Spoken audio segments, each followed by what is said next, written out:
सो भगवान श्री कृष्ण दो मार्ग बताते हैं। भगवान श्री कृष्ण दो मार्ग बताते हैं।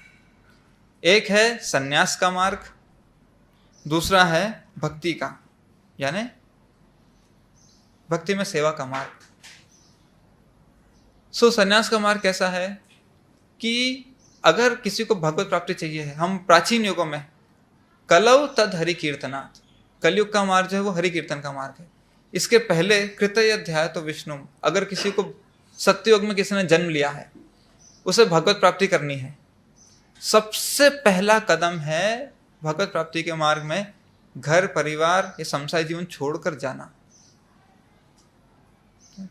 कोई भी मेडिटेशन, ध्यान का मार्ग या संन्यास का मार्ग घर पर रहकर नहीं पालन कर सकता। चाहे ध्यान योग हो, चाहे ज्ञान योग हो, कि चलो भाई सुबह उठे, ऐसे योगा मैट रोल किया, पार्क में जाके 15-20 मिनट मेडिटेशन कर लिया, फिर आ गए, फिर शाम को गए, बीच में सब चलता है, चाय कॉफ़ी भी चलती है, इंस्टाग्राम भी चलता है, नेटफ्लिक्स भी चलता है, फिर शाम को याद आती है, अलार्म बजता 6:15 बजे, पार्क जाना योगा मैट लेके।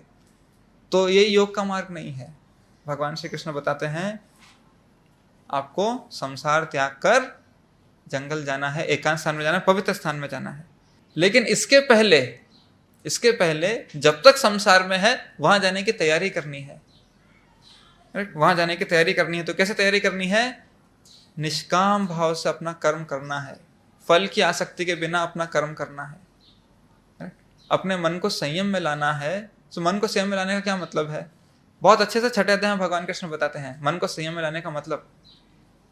सुख दुख, शीत उष्ण, मान अपमान, इनमें विचलित नहीं होना है।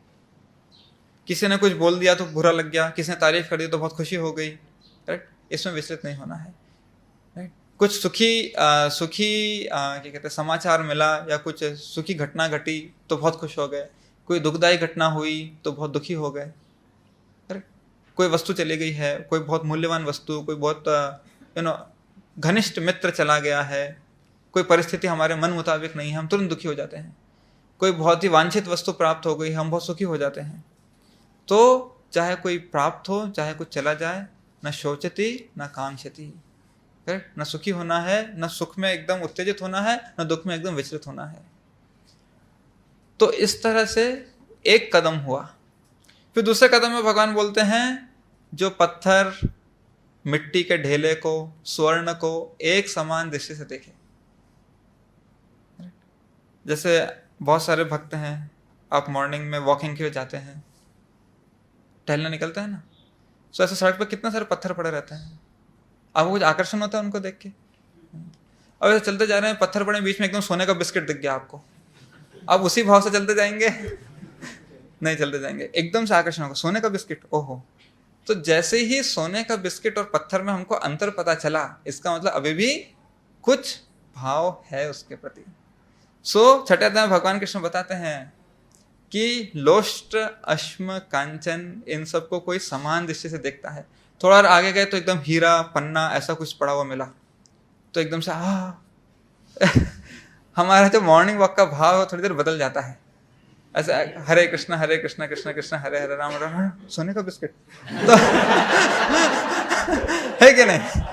तो एक ये अभी भी योगी नहीं है, ये तो जंगल जाने के पहले योग की तैयारी है कि जब वो सोने का बिस्किट भी हरे कृष्णा करके आप निकल जाएं, तब आप जंगल जाने के लिए रेडी हैं, है कि नहीं? तब जंगल जाने के लिए रेडी हैं। तो ये एक और हायर लेवल का है, हायर लेवल का वैराग्य है। फिर इससे भी उच्च लेवल का वैराग्य भगवान बताते हैं, ये छठे अध्याय में है, सब 9 नंबर के श्लोक में बताते हैं। जो मित्र शत्रु, करेक्ट है, कोई मित्र है कोई शत्रु है, इनको समान दृष्टि से देखता है।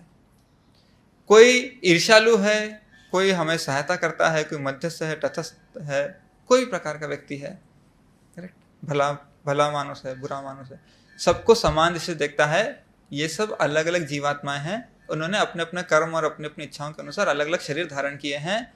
मेरा सरोकार तो भगवान से है, इनसे नहीं। जैसे अभी बैठे हैं, कोई आ गया जो हमको पसंद नहीं, ये क्यों आ गए यहाँ पे, ऐसा होता है ना? हाँ, तो इसका मतलब है अभी भी हम उस मार्ग के लिए तैयार नहीं है। इतनी मेहनत करके, इतना परिश्रम करके अब भगवान बोलते हैं हम जंगल जाने के योग्य बने, अब तो असली योग शुरू होगा। ये करने में ही हमको इस संसार में कितने जन्म लग सकते हैं। करेक्ट। ईर्ष्यालु और क्या कहते हैं, मित्र, शत्रु, हितैषी, इन सब के बीच का जो भेदभाव उसको नष्ट करने में, संभाव लाने में, मिट्टी का ढेला, सोने का बिस्किट, हीरे मोती, इन सब में संभाव लाने में, शीतोष्ण, मान अपमान, सुख दुख, इन सब में संभाव लाने में कितने जन्म लग सकते हैं। फिर जाके हम योग साधना के लिए योग्य बनेंगे, तब जंगल जाकर हमको फिर भगवान को अपना परम लक्ष्य बनाकर हृदय में उनका ध्यान करके योग अभ्यास करना है। उसके लिए न जाने कितने जन्म लग सकते हैं। उसमें भी जैसे बड़े बड़े मुनि हैं, हम देखते हैं सौभरी मुनि, विश्वामित्र मुनि, इन सब ने भी तपस्या का प्रयास किया, तो पतन का एक भय रहता है। करेक्ट, पतन का भय रहता है। सो ये है वो पूरा मार्ग। सो अर्जुन क्या बोलते हैं, ये मुझे कुछ क्या कहते हैं, मेरे बस का नहीं लगता है, मैं कर पाऊंगा ऐसा मुझे नहीं लगता है।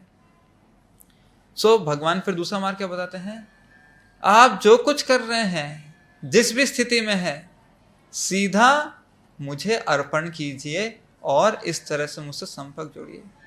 यत् करोषि यदश्नासि यज्जुहोषि ददासि यत् तपस्यसि कौन्तेय तत्कुरुष मत् अर्पणम्। आप जहां भी हैं, जो भी कर रहे हैं, वो करते रहिए, बस उसे मेरी तरफ केंद्रित कीजिए, मेरे आश्रय में आकर कीजिए। सो भगवान बोलते हैं आप जो कुछ कर रहे हैं, जो भी कर्म हम कर रहे हैं, या तो भगवान के लिए कर्म करें या अपने कर्म का फल भगवान को दें, हम सीधा भगवान से जुड़ जाएंगे। हम जो भी खाते हैं पहले भगवान को अर्पण करें, हम सीधा भगवान से जुड़ जाएंगे। हमारे कर्म में भगवान की दिव्य शक्ति आ जाएगी, हमारे भोजन में भगवान की दिव्य शक्ति आ जाएगी, हमारे सारे कार्यों में भगवान की दिव्य शक्ति आ जाएगी। हम दुर्गा देवी या महामाया के नहीं, योग माया के अधीनस्थ हो जाएंगे। तो ये दूसरा मार्ग जो है ये बहुत सरल है। क्यों?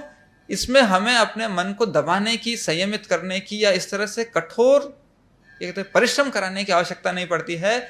सीधा मन को भगवान में लगाते रहेंगे, अपने आप ये सारी चीजें हो जाएंगी, अपने आप इस संसार से वैराग्य मिल जाएगा।